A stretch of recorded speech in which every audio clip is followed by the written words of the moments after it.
Ito oh. Itatanim ko po ito dito sa paligid ng bahay. Puputulan ko to. Hindi daw po ito original na tanlad. To my channel, Sardon Vlog TV. Huwag niyong kalimutan mag-subscribe para lagi kayong updated sa mga i-upload kong video. At meron page Facebook, pakipollow na rin po, Sardon Vlog. Oh yeah? Meron po ako ipapakita sa inyo na may kinuha akong isang halaman na napakabango. Ito po ay tanlad, kaya lang hindi daw po ito yung original na tanlad. Ito daw ay yung ginagawang katol. Ito na pala yon. Yung ginagawang katol. Ito daw isa lamok. Ito na po yan oh. Ayan. Kulay pink. Ang original daw na tanlad ay yung kulay green. Ito oh. Itatanim ko po ito dito sa paligid ng bahay. Puputulan ko to. Hindi daw po ito original na tanlad. Oh, tamo. Napakabango po niya, kaya lang amoy katol talaga siya. Hindi pala tayo mga baka sa pilit na yan. Diyan pala. Putulan ko sila ng dahon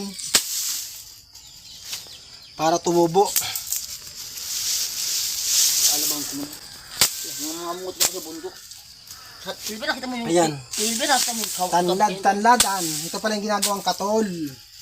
Ang bango. At sa mga hindi pa po nakakaalam, ngayon ko lang po natuklasan. At sabi din po nung kapatid ko, nung makita niya ito, kasi ilalahok namin sana sa gulay kasi magtitinola kami. Ang sabi sa akin, hindi yan original na tanlad. Amoy tanlad yan, kaya lang ang kulay niyan iba.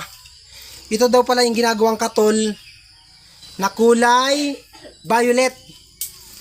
Kaya kung makikita po ninyo violet oh, ito daw po yun.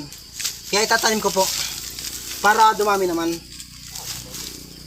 Ayan, dito.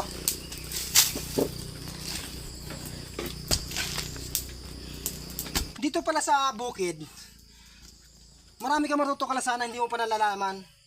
Tatanim ko sila.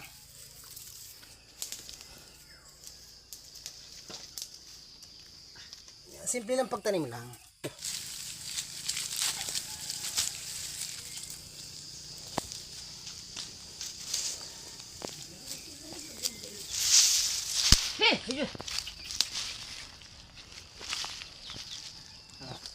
Tatanim natin.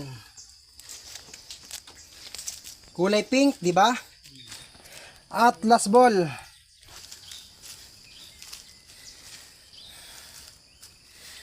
At yan po, tapos na ako magtanim ng tanlad. Yeah.